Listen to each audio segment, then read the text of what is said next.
তোমারে পাইয়া গেলে শালার বিরাট সমস্যা হইয়া যাইত। সব কথা তোমারে বলা লাগতো, লেখার মতো কিছুই পাইতাম না। দুপুরে হয়তো তোমারে পাইতাম, কিন্তু ছারখার করা দুপুর পাইতাম না। বিকালে নিয়ম কইরা তোমারে লগে হাঁটা লাগতো, বিকালের বিষাদ পাইতাম না।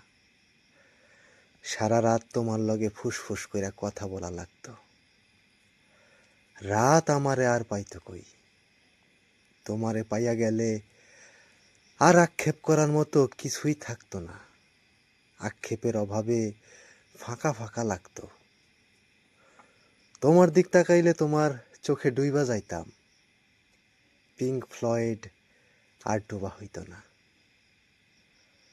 তোমার ভালোবাসা পেয়ে গেলে হয়তো চায়ের কাপের ভালোবাসা একটু কম কম লাগতো। তোমারে পেয়ে গেলে তোমারে না পাওয়ার কষ্ট আর পাওয়া হইতো না। তখন ছোটখাটো কষ্ট শালার জ্বালায় মারতো। কাছ থেকে তোমার সৌন্দর্য দেখে ফেললে হয়তো নর্দার্ন লাইটারের টর্চ লাইট মনে হইতো। তোমার চুমু পেয়ে গেলে হয়তো খাবার দাবার সব তিতা লাগতো। চিকন শরীরে আরো অপুষ্টিতে ভুগতাম।